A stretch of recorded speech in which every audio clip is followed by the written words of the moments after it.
લોકસભાની નીરસ ચાલતી ચૂંટણીમાં એકાએક ગરમીનો માહોલ આવ્યો છે।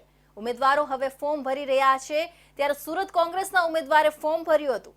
વિશાળ રેલી યોજીને કોંગ્રેસના ઉમેદવાર નિલેશ કુંભાણીએ ફોર્મ ભર્યું હતું।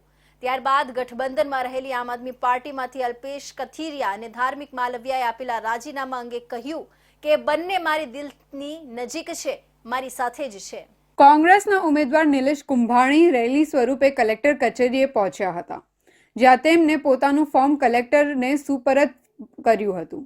કોંગ્રેસ વતી સુરત બેઠક પરથી નિલેશ કુંભાણી ઉમેદવારી કરી રહ્યા છે, ત્યારે તેના સહયોગી એવા આમ આદમી પાર્ટીના બે નેતાઓએ તેની પાર્ટીના સભ્યપદથી લઈને તમામ હોદ્દા પરથી રાજીનામું ધરી દીધા હતા, જેથી ચૂંટણીને ગણતરીના દિવસો બાકી રહ્યા છે।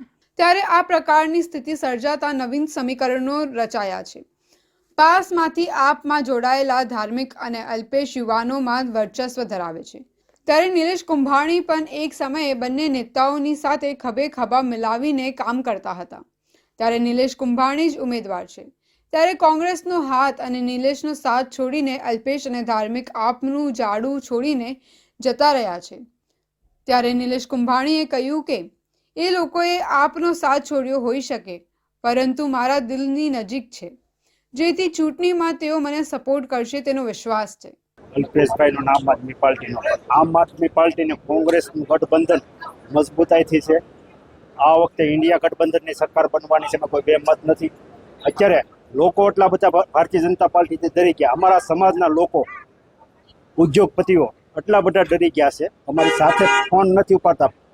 અમારી કોંગ્રેસ પાર્ટીનું ખાતું સીઝ થઈ ગયું, છતાં આગેવાનો અમારી સાથે મજબૂતાઈથી ઊભા છે, પણ અમારી સાથે ફોટો પડાવતા ડરી રહ્યા છે। એ ડરમાંથી મુક્તિ મેળવવા માટે આ વખતે અમારા આગેવાનો પણ કોંગ્રેસ પાર્ટીને મત આપશે, એમાં કોઈ બે મત નથી। અલ્પેશભાઈ ને ધાર્મિકભાઈની મને ખ્યાલ નથી અને રાજીનામું આપ્યું કે નહીં, એ મારી સાથે દિલથી છે, એમાં કોઈ બે મત નથી।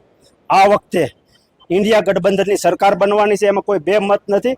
ભાજપમાંથી આ વખતે પૂર્વ સાંસદ અને રેલવે રાજ્ય મંત્રી દર્શનાબેન જરદોશની જગ્યાએ મુકેશ દલાલને ટિકિટ આપીને સુરત લોકસભા બેઠક પર ઉમેદવાર બનાવ્યા છે, ત્યારે એની સામે કોંગ્રેસ દ્વારા રહીને નિલેશ કુંભાણીને પોતાના ઉમેદવાર તરીકે પસંદ કરાયા છે। ભાજપના ગઢ કહેવાતી સુરત બેઠક પર હવે બંને ઉમેદવારોએ પોતાના ઉમેદવારી પત્ર દાખલ કરી દીધા બાદ ચૂંટણીના ગણતરીના દિવસો રહ્યા હોય બરાબરનો ચૂંટણી જંગ જામશે એવું દેખાઈ રહ્યું છે।